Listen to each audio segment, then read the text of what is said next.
Look at this disaster. This is what they're parading around as the future? Be serious. What even is this? It looks like someone went on Temu, searched neighborhood, and clicked the cheapest option. Everything about it screams knockoff, soulless, uninspired, straight up giving off-brand vibes. And that gate? Oh, we're talking about it. Loud and clear. Because when you slap a giant fence around something before anyone even moves in, that's not security. That's a billboard saying, you don't belong here. Dress it up however you want. Add a dry cleaner, toss in a random corner store. The energy is the same. If you're not on the lease, or you don't know the gate code, you're locked out. Period. And honestly, I'm not even mad at exclusivity. Just stop lying about it. Don't sell it as for the community when it's clearly built for a curated handful. Let's cut the performance. Hit that like button. Smash subscribe. Send this to someone who's seen the same playbook. And sound off below. Because seriously, is this progress or just the same hustle with Canva graphics and buzzwords slapped on top? Now, picture this. What do you think Tiffany's feeling watching all this go down? New developers rolling in like they're the city's saviors, tossing revitalization around like parade confetti. Meanwhile, Tiffany had the mic, the money, the momentum, and fumbled everything.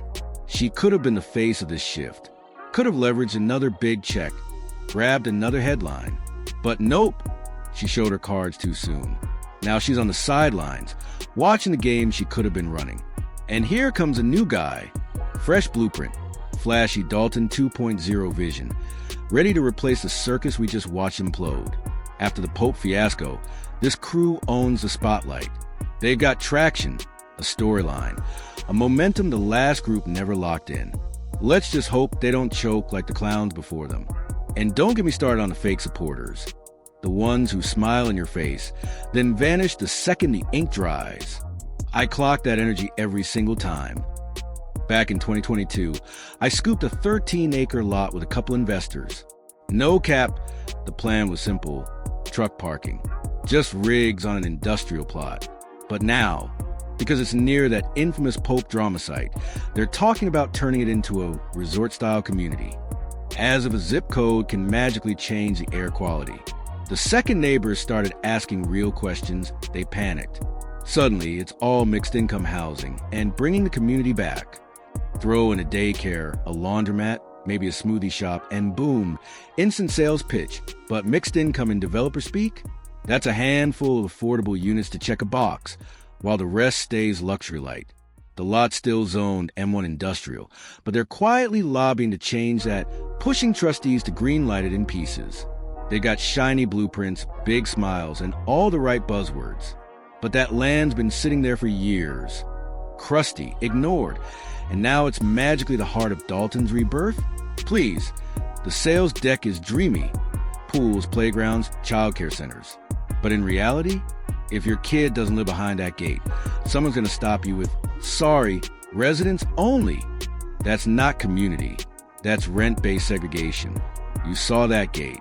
It wasn't subtle, padlocked, polished, and loud enough to say, you don't belong. At a laundromat, open a smoothie bar.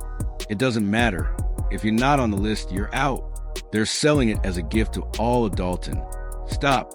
There aren't many lots left, and the ones still available are wildly overpriced.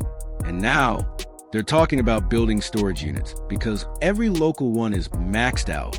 Why are they maxed? Because people lost their homes.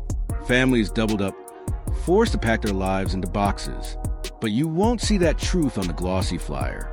Instead, it's cookie-cutter homes, copy-paste designs, the same cold gate, the same fake progress. Just with shinier words, here's the kicker. They're slapping a veteran-friendly label on it. But it's nothing but a PR stunt. They? Gone. Real veteran support.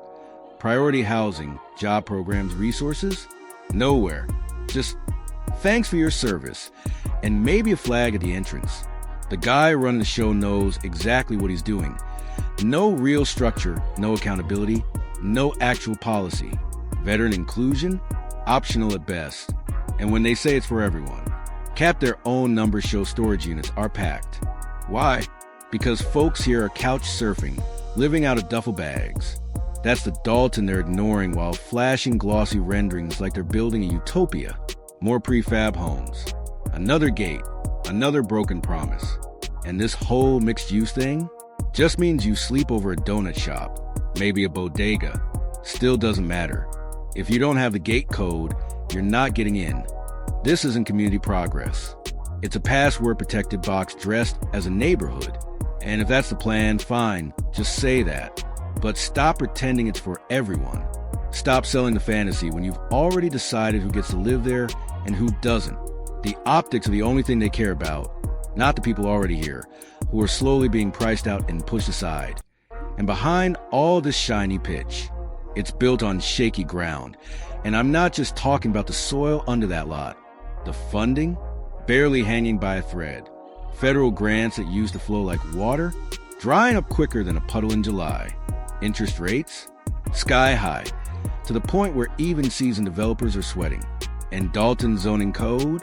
Please, that thing so outdated it might as well be carved into stone tablets. We're talking rotary phone old, still operating in a world that now runs on smartphones and fiber internet S. Oh, what are they doing now? Sprinting, not walking, to the board, waving papers, begging for fast-track approval. You know why? Because the doors on state and federal funding are about to slam shut, and they're trying to grab every last pot of money before the lock clicks. They're asking for green lights on everything in one shot. Retail spaces, condominiums, storage units, housing complexes, you name it. And the wildest, most shameless part? They've dusted off a loophole from 20 years ago, just so they can cheap out on building materials. They're swapping sturdy concrete for bargain bin masonry because, surprise, concrete costs too much now. That's not innovation. That's desperation and a hard hat. Let's be real. They're not planning to build something for the next 50 years. They're planning to slap something together as quickly and cheaply as possible, flip it, and cash out.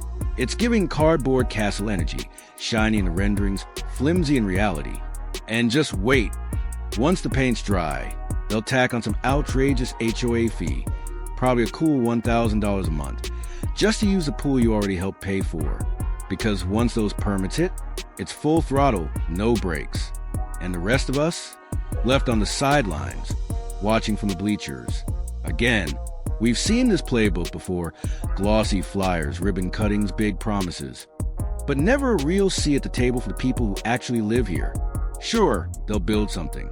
They'll break ground, roll the tape for the news crews, cut the ribbon with oversized scissors. But for the people who built Dalton with their bare hands, who've weathered every high and low of this town, nothing. No jobs, no affordable homes, no voice in the process. And when that happens, it doesn't stop there. This blueprint spreads like a virus. Other developers see the model, copy it, and before you know it, the entire town is behind a wall, gated, private, out of reach. And the real ones, the lifers, the folks who shaped the soul of this place, erased like they never existed. Sorry, but I'm not buying their dream. I can see the scam from a mile away. And now, apparently, they're talking about adding more floors, 4, maybe 5 stories. Just because the site happens to be near a train station? Give me a break. And the parking plan? Straight up ridiculous. 1 parking spot per unit? Please. They'll pack this thing like a can of sardines, no matter how tight it gets. Then they start tossing out buzzwords like 5-to-1 parking ratio and elevated water tanks, as if they're designing Wakanda. But here's the truth. This isn't about building better, smarter, or greener. It's about stacking as many units as they can stack as much profit as possible. People? Just an afterthought. Oh, and of course, they're dangling the bait. Tax revenue boosts, family housing, retail spaces, and the classic, no liquor stores, we promise. All under the banner of being family-friendly. And sure, the renderings look squeaky clean. Picture perfect lawns, sunlit sidewalks, happy stock photo families. But zoom in past the Photoshop glow, and you'll notice the same guy selling this dream is also trash-talking homes that are already here, calling them outdated. And what's he building instead?